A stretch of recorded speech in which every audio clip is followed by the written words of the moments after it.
Salam əziz izləyicilər, mən Fərmin Hüseynzadə. Bugün sizə sertifikasiya imtahanına aid bir neçə test izah edəcəyəm.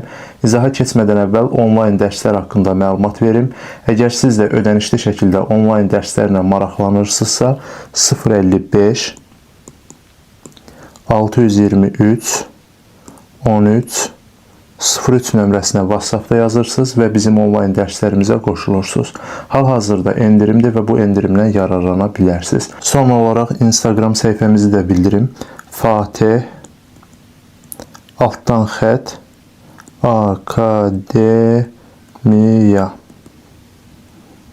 Fatih mütləqdir.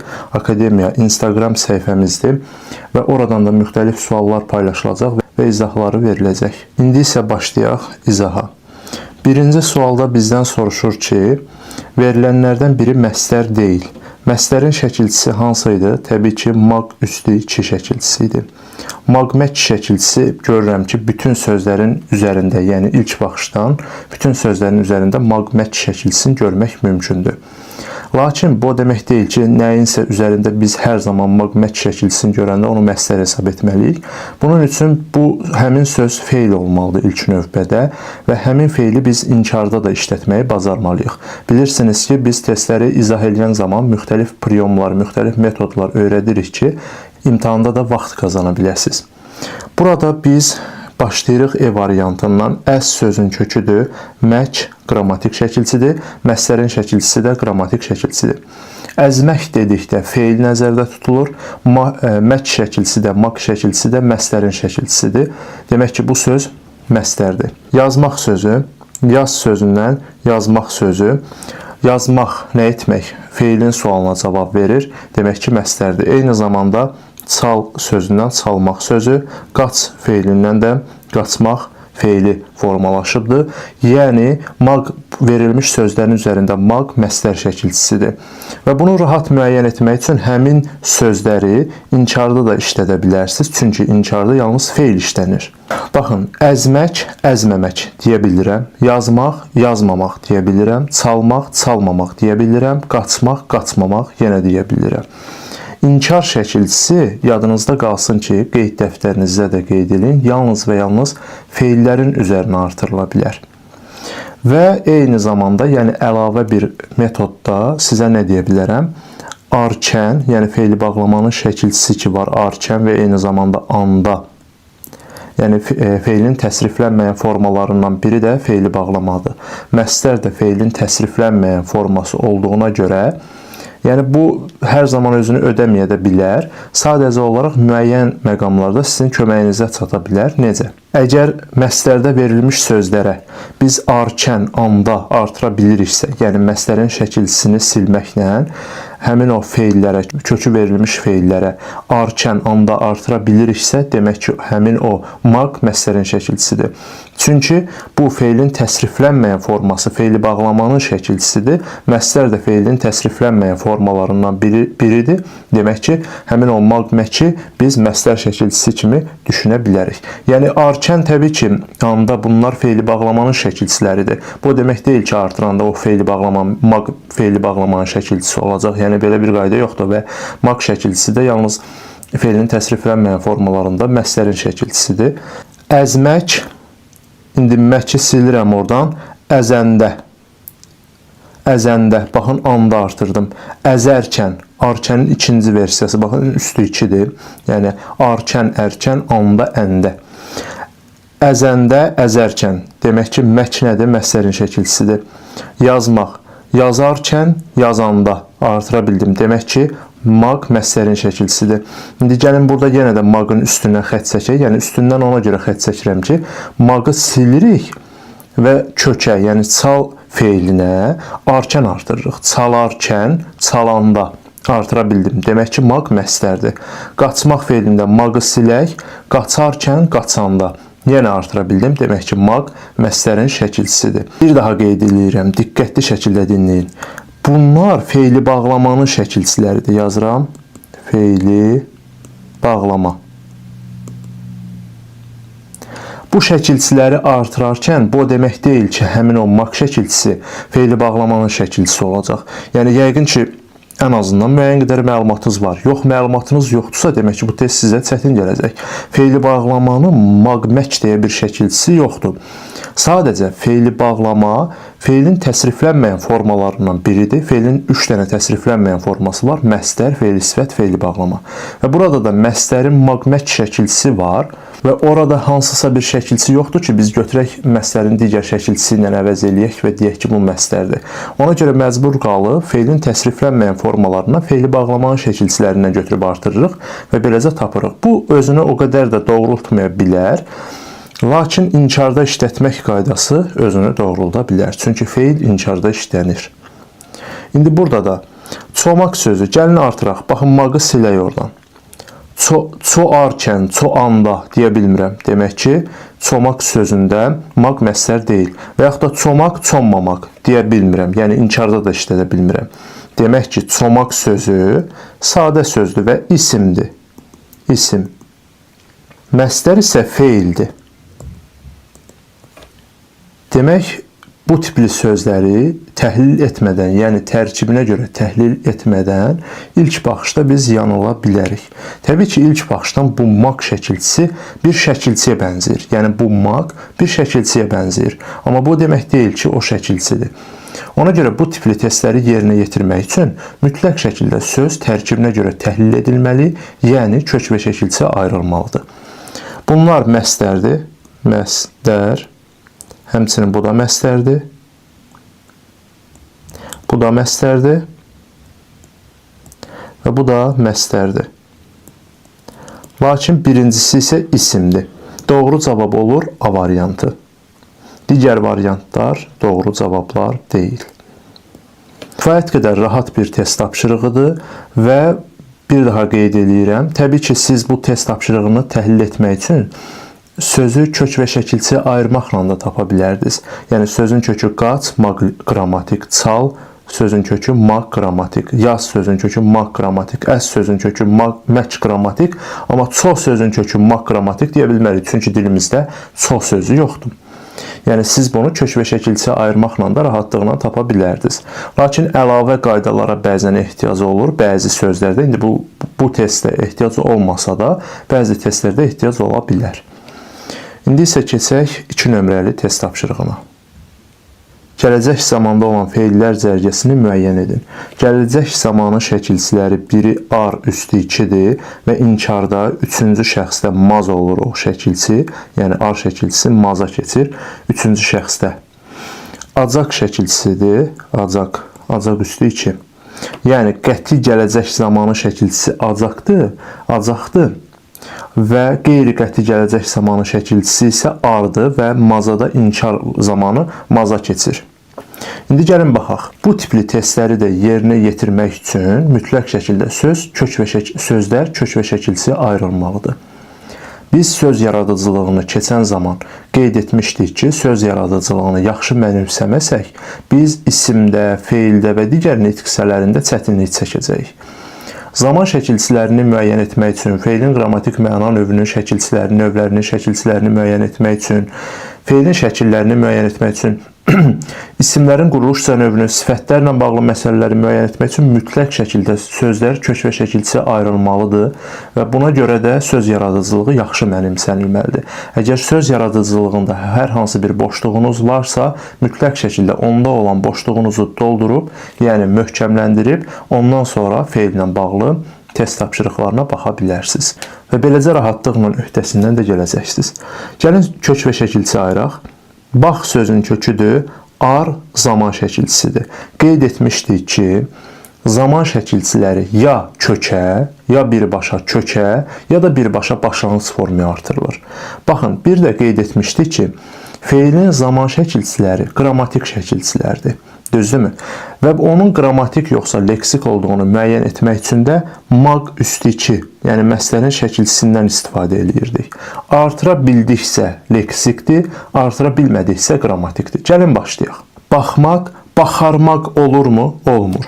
Artıra bilmədiyimə görə baxar, ar hissəsindən sonra maq artıra bilmədiyimə görə ar qrammatikdir və zaman şəkilçisidir. Hansı zamanın şəkilçisidir? Təbii ki, qeyri-qəti gələcək zaman. Qeyri-qəti qəti.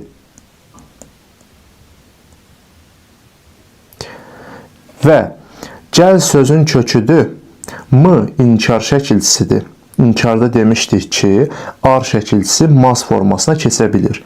M inkar şəkilçisidir. Əz də nəyin şəkilçisidir? Təbii ki, qeyri qəti gələcək zamanın şəkilçisidir. Yəni, burada əz inkarda işlənibdir. Normalda ardır, lakin inkara keçəndə, üçüncü şəxsdə məz formasına da keçə bilir. M orada inkar olur. Əz az hissəsi isə artıq qeyri-qəti gələcək zamanın şəkilçisi olur. Gələcək zamanda deyir də, yəni xüsusi olaraq qeyd etməyib ki, qəti gələcək, qeyri-qəti gələcək. Gələcək zamanda olan feilləri göstər dediyinə görə baxar, nə edər, gəlməz, nə etməz. Feilin suallarına cavab verdiyinə görə doğru cavab olur A variantı. Müəllim, bəs qeyd etmişdiniz ki, zaman şəkilçiləri kökə birbaşa artırılmalıdır. Zaman şəkilçiləri başlanğıc formaya birbaşa artırılmalıdır. Burada sözün başlanğıc forması gəl olsa da, sözün kökü də gəl olsa da, M inkar şəkilçisindən sonra biz zaman şəkilçisini artırmışıq. Bu necə ola bilər? Bu istisna bir haldır. Yəni, inkar şəkilçilərindən sonra, yəni ma şəkilçisindən sonra zaman şəkilçisi qoşula bilər. Bunu da əlavə olaraq qeyd dəftərinizə qeyd edilir. Yalnız bu inkar şəkilçisində belədir. İndi baxırıq ikinci B variantına. İndi baxırıq B variantına. Dəymək sözü ir zaman şəkilçisidir. Hansı zamandır? Təbii ki, indiki zaman. Ir, ur, ür. Bunlar indiki zamanın şəkilçisidir. Oxu sözün köküdür. Y bitişdiricidir. Nəyə görə? Çünki u, yəni söz saitlə bitir. Şəkilçi saitlə başlayır və onları birləşdirmək üçün də y bitişdiricisindən istifadə olunubdur. Ur da zaman şəkilçisidir. İndi burada y-nın yəni heç bir əhəmiyyəti yoxdur. Söz orada belə deyək də bitişdirici samit ayrıca təhlil edilmir. Bitişdirici samit ya ayrıca buraxılır, yəni təhlil edilmir, ya da ki şəkilçiyə birləşdirilir. İndi biz burada yur formasında da eləyə bilərdik, ur formasında da eləyə bilərik. Ur nəyin şəkilçisidir? Təbii ki, zaman şəkilçisidir. Hər iki söz indiki zamandadır. Testin şərtində isə bizə gələcək zamanda olan feillər lazımdır. Ona görə B variantını çıxırıq. A variantı doğru cavab idi. Sildirir sözü, sözün kökü silmək sözüdür. Sildirmək, ir qrammatik şəkilçisidir. Hardan bilirəm? Sildirirmək olmur. Demək ki, ir nəyin şəkilçisi olacaq? Sözün başlanğıc forması sonuncu leksik şəkilçi daxil olmaqla olan hissədir. Və sözün başlanğıc forması bu hissədir. Ir də birbaşa başlanğıc formaya qoşulub. Demək ki, indiki zaman şəkilçisidir. Sonra, tutdu sözü. Tut sözün köküdür. Du da şühudi keçmiş zamanın şəkilçisidir. D, di, du, dü. Şühudi keçmiş zaman. Bu da keçmiş zaman. Sonra, baxırıq D variantına. Qalasıdır. Qal sözün köküdür. Ası burada qrammatik şəkilçidir və lazım şəklidir. Dırda qrammatik şəkilçidir. Ası lazım şəklindədir və feilin lazım şəkli zaman üzrə dəyişə bilmir. Ümumiyyətlə heç bir zamanda deyil. Daha sonra sözün kökü gözdür. Gözdən gözləmək, y bitişdirici, çünki ə saitlə bitir. İ də saitlə başlayır. Yəni şəkilçi də saitlə başlayır. Onları birləşdirən y bitişdiricisidir. İr də indiki zaman şəkilçisidir. İndiki. İr şəkilçisi bilirsiniz ki, həm də leksik ola bilir. Təbii ki, magmək artıra bilsək. Gözləyirmək olmur. Demək ki, olmursa ir orada qrammatik şəkilçidir. İri zaman üzrə dəyişə bilmir. Digəri indiki zamandadır. Şərtə uyğun deyil. Demək ki, bu variantda olmayacaq. Gördük sözünə gəlincə, gör sözün köküdür. Dü burada şühudi keçmiş zamanda, çünki birbaşa kökə artırılıbdır. Ki da qrammatik şəkilçidir. Gətir sözü ilk baxışdan, yəni sözün kökünü gət götürənlər, iri isə indiki zaman şəkilçisi götürənlər var. Amma biz sözü tərkibinə görə təhlil etsək, sözün kökü gət yox, gətirdir. Çünki dilimizdə gət sözü yoxdur. Gət sözü yoxdursa, sözün kökü olur gətir. Bu söz sadə sözdür və üzərində hər hansı bir zaman şəkilçisi də yoxdur. Demək, gələcək zamanda olan feillərə uyğun gəlmədiyinə görə bu variantı da çıxırıq. Doğru cavab olur A variantı. Zamanlarla bağlı bir neçə qeydimiz var. Nədir bu qeydlər? Demək, zaman şəkilçiləri vurğu qəbul edir. Zaman şəkilçiləri qrammatik şəkilçilərdir. Zaman şəkilçiləri kökə və ya başlanğıc formaya birbaşa artırılır. Və bunu mütləq şəkildə bu qeyd elədiklərimi qeyd dəftərinizə qeyd edin. İndi isə keçək 3 nömrəli test tapşırığına. Qan tərə batmaq frazeoloji birləşmənin antonimi hansıdır? Yəni, əks mənası hansıdır? Əks mənalı olmasını istəyir. Qan tərə batmaq. İlk növbədə biz bu ifadənin, yəni bu daşlaşmış sabit ifadənin hansı mənanı ifadə etdiyinə fikir verməliyik. Qan tərə batmaq, çox işləmək və var gücü ilə çalışmaq deməkdir. İndi biz bunun antonimini axtarırıqsa, az işləmək, yəni həmin o birləşmə az işləmək anlamını ifadə etməlidir. Qan tərə batmaq necə ki, çox işləmək, var gücü ilə çalışmaqdır. Onun əks mənası isə artıq çox çalışmamaq anlamını ifadə etməlidir. Bu da uyğun gəlir E variantına. Əlini ağdan qarıya vurmamaq. Əlini ağdan qarıya vurmamaq heç bir iş görməməkdir və bikar durmaqdır. Bu anlamda işlənir və doğru cavab olur E variantı. Ürəyi ağzına gəlmək. Gəlin B variantına baxaq. Ürəyi ağzına gəlmək ifadəsi amonim frazeoloji birləşmədir. Belə ki, ürəyi ağzına gəlmək bərk qorxmaq və qorxu hissi keçirmək anlamında da işlənə bilər. İkinci bir mənası isə iyrənmək anlamını ifadə edir. Yəni, heç bir məna taya qan tərə batmağın antonimi kimi işlənə bilmir. Ona görə B variantını çıxırıq. Dərisini boğazından çıxarmaq. Bu ifadənin mənası cəzalandırmaq və işgəncə vermək deməkdir. Qan tərə batmaq isə işgəncə deyil. Bu sadəcə olaraq çox çalışmaq anlamındadır. Ona görə bu variantda bizim doğru cavab ola bilməz. Abrını ətəyinə bükmək. Abrını ətəyinə bükmək bərk danlamaqdır, töhmətləndirməkdir, biabır etməkdir. Bu anlamda işlənir. Demək ki, qan tərə batmaq ifadəsinin də antonimi olmayacaq. Və A variantında dili boğazı qurumaq. Dili boğazı qurumaq həyəcanlananda dili boğazı quruya bilər və eyni zamanda demək, həqiqi mənada da susuz olanda dili boğazı quruya bilər. Yəni, qan tərə batmağın antonimi kimi işlənə bilmir. Bu da belə. Keçdik 4 nömrəli test tapşırığına. İki sadə sözün birləşməsindən əmələ gələn sifət hansıdır? Bizə sifət lazımdır və iki sadə sözün birləşməsindən əmələ gəlir deyirsə, demək ki, bu mürəkkəb sifətdir. Baxırıq A variantına. İki sadə söz. Sözün kökü dikdir, sözün kökü başdır. İki dənə sadə söz birləşib, üzərlərində hər hansı leksik şəkilçi yoxdur. Dikbaş insan, necə insan sifətin sualına cavab verir. Demək ki, elə doğru cavab A variantıdır. Açıq ürəkli sözünə gəlincə, söz aç sözündən açıq sözü, ürək sözündən ürəkli sözü yaranıbdır. Tərkiblərində leksik şəkilsi var. Bunlar iki düzəltmə sözün birləşməsindən əmələ gəlmiş mürəkkəb sifətdir. Ona görə bu variantı çıxıram.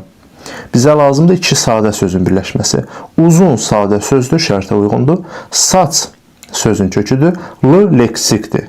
Bu, biri sadə, biri düzəltmə sözün birləşməsindən əmələ gəlmiş mürəkkəb sifətdir. Bu variantı da çıxıram. İrili xırdalı. İri sözün köküdür, li leksik, xırda sözün köküdür, L leksik şəkilçidir.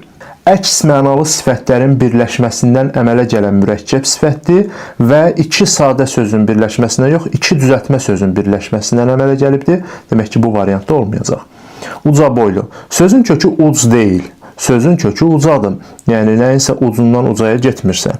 Ona görə sözün kökü olur uca, boy sözün köküdür, L leksikdir. Bir sadə, bir düzəltmə sözün birləşməsindən əmələ gəlmiş mürəkkəb sifətdir. Ona görə bu variantı da götürə bilmirik. Çünki şərtdə iki sadə sözün birləşməsindən əmələ gəlmiş sifət, yəni mürəkkəb sifət lazımdır. İndi isə keçirik 5 nömrəli test tapşırığına. Sinonimlərlə bağlı test tapşırığıdır. Hansı sözlər sinonim deyil? Gəlin baxaq. İzaha keçməmişdən əvvəl bunu qeyd edeyim ki, sinonimlər məna, məzmun baxımından bir-birinə yaxın mənalı olan sözlərdir. Amma məna, məzmun baxımından bir-birinə yaxın olan hər sözləri sinonim hesab etmək olmaz. Sinonimlərin mütləq şərtlərindən biri də onların eyni bir nitq hissəsinə aid olmasıdır. Yəni, bir tərəf isimdirsə, əgər iki söz verilibsə, digər tərəfdə isim olmalıdır. Bir tərəf sifətdirsə, digər tərəfdə sifət olmalıdır. Yox, bir tərəf sifət, digər tərəf feili sifətdirsə, o zaman biz onu sinonim hesab etmirik. Nəyə görə sinonim hesab etmirik? Çünki biri sifətdir, biri feili sifətdir. Feili sifətdə sifətin əlamətləri olsa da, o söz feildir. Yəni, feili sifət feilin təsriflənməyən formasıdır. İndi gəlin baxaq. Müstəqillik, azadlıq. Müstəqillik isimdir. Azadlıq da isimdir. Və bir-birinə yaxındır. Sinonimdirlər. Bu variantı çıxıram. Enli, geniş. Enli və geniş sözləri hər ikisi sifətdir. Nitq hissəsi baxımından eynidirlər. Məsələn, enli yol, necə yol, geniş yol, necə yol sifətin suallarına cavab verirlər və hər ikisi sifətdir. Məzmun, məna baxımından da bir-birinə yaxındırlar. Demək ki, bu sözlər bir-birinə sinonimdir. Xırda, yastı. Xırda və yastı sözləri bir-birinə sinonim ola bilməz. Bir şey xırdadırsa, o yastı olmaya da bilər. Yastı bir şeyin çox yastı olması anlamındadır. Xırda isə bir şey xırdadır, amma yastı deyil. Yəni, ola bilər də belə bir şey. Və yaxud da bir şey yastıdır, amma xırda deyil. Yəni, bu cürə ola bilər. Bəs yaxşı, xırda sözü hansı sözlə sinonim ola bilərdi? Balaca sözü ilə. Balaca. Yəni, xırda balaca ilə sinonim ola bilərdi, amma yastı ilə sinonim deyil. Məzmun, məna baxımından yaxın gəlmədiyinə görə bu sözlər sinonim hesab edilmir. Doğru cavab olur C variantı. Düzdür, nitq hissəsi baxımından hər ikisi sifətdir. Sifət. Lakin məzmun, məna baxımından yaxın deyirlər deyə bu sözləri sinonim hesab etmirik. Yəni, qarşınıza elə test nümunələri çıxa bilər ki, onlarda məzmun, məna baxımından yaxın mənalılıq olar, nitq hissəsi fərqli olar, onları sinonim götürmürük. İndiki vəziyyət də çıxa bilər, belə ki, nitq hissəsi eyni, məzmun, məna baxımından bir-birinə yaxın deyirlər, bu zamanda yenə sinonim olmurlar. Böyükdür, nəhəngdir, hər ikisi sifətdir, sifət. Məsələn, böyük bina və yaxud da nəhəng bina, necə bina. Sifətin suallarına cavab verirlər, hər ikisi yaxın mənalı sözdür, demək ki, sinonimdirlər. Sakit, səssiz. Sakitdir, səssizdir, bunlar da sifətdir, sifət. Və sakit olmaq, səssiz olmaq anlamındadır. Yəni, bir-birinə yaxın mənalı sözlərdir. Demək ki, bir-birinə sinonimdirlər. Doğru cavab oldu C variantı. C variantındakı sözlər bir-birinə sinonim deyil. İzahlarımız yekunlaşdı və son olaraq qeyd etmək istəyirəm ki, əgər siz hələ də kanalımıza abunə deyilsinizsə, kanalımıza abunə olub bildirişləri aktiv edin ki, növbəti günlərdə sertifikasiya imtahanı ilə bağlı edəcəyimiz paylaşımlardan dərhal xəbərdar olasınız. Və abunə sayı artarsa, biz də sertifikasiya imtahanına qədər sizə dəstək olmağa çalışacağıq.